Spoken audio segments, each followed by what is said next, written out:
téléphone yo ekomi na mindondo. Allô? Allô? Oh, bonne maman. Bonne santé quoi maman? Santé. Santé bien. Oh maman elle veut câlin. Bonne santé à papa la bana. Azana kayo. Ah malamu. Malamu. Biso peut bien? Bana basu congé. To profiter to paiement.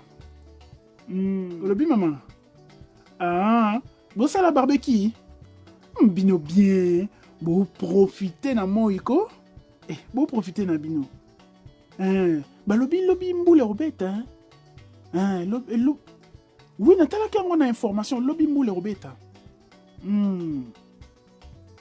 Oui, te problème ezate na oya nanga. Ma condition, mi kate na bino ezala ya makasi te hein.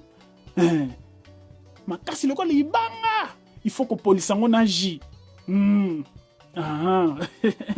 Na lobi kamunila na bino ezala vraiment ya kolemba ezala pete.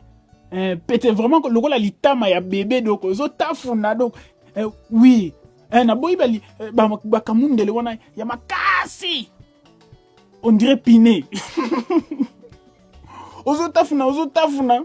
Okomi na ba muscle na munoro.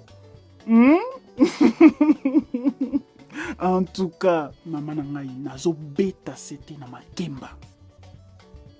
Bosala makemba moko o etonda na vie, etonda na mafuta s'il vous plaît. Na boyi. Makemba moko kauka.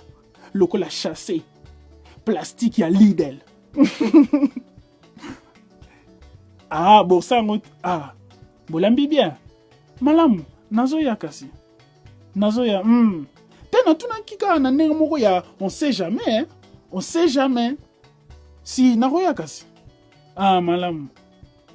Tokutani à tantôt kasi. À tantôt. Baba solide, ne ba meto boye. Boulio sa ba barbecue te. Ce n'est pas normal. Biso tout okutana kana ba barbecue, c'est presque ça.